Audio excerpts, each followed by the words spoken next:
Ole Tech-Mizo kan lo khir le ta Tech-Mizo hi khongai tekin lo subscribe vela notification bell te comment like te milo pe vela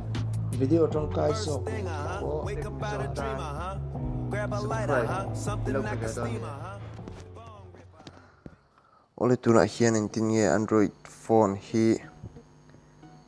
hackers ho phone ang internan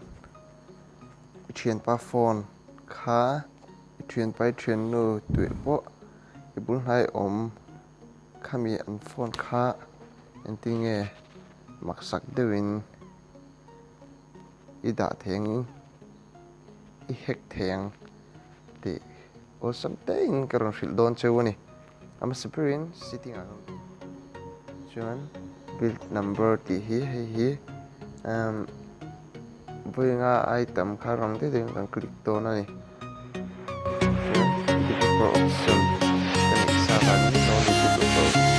mode has been already here developer option ang duta developer option hi kan on nga hey run on kan ona developer option kan ona chuan ta hian lu on to thun khat alo on don ta ni developer option a hian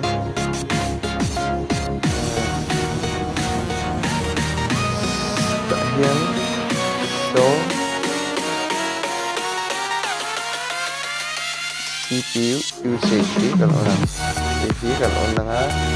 so CPU usage kan orang sirahi orang mungkin ya CPU usage future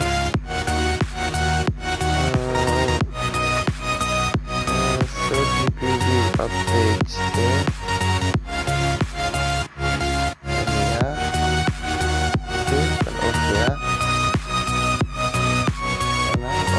được cái đã thế được cái đã đầu tiên của các chuyện so layout plan đuôi xí là mình của các rồi đăng lâm lệ ta cái screen update cái càng ona tiếng lâu ông ta phong kháng khởi tiếng khai lệ hay vì cái trong sound về thì nó horror wave update khiến color hi rồi đăng lâm ta thủy nó đi screen update to off look mga so pointer location kan on buka pointer location kan ona ang khoi pingin hey screen po low rang ang ina umta so touch po kan ona ang khoi na lai ping hey alaw dang lama para aron cerita yun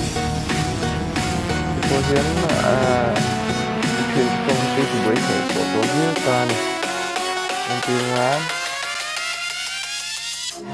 ngăn trả sạch sạch phá đến lập lệ ta ăn sinh nhẹ lâu ta anh này cho nên lâu khởi đón ta tiền nó oh my god food the fuck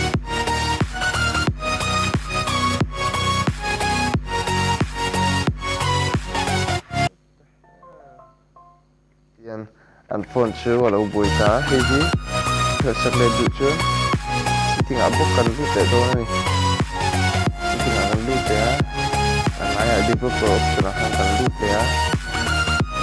ngã cần on hold khá cần off ngã này đọc vẫn răng đây bên developer option hi cần off top đó này hay tiền thì khan lâu thì về xin ngã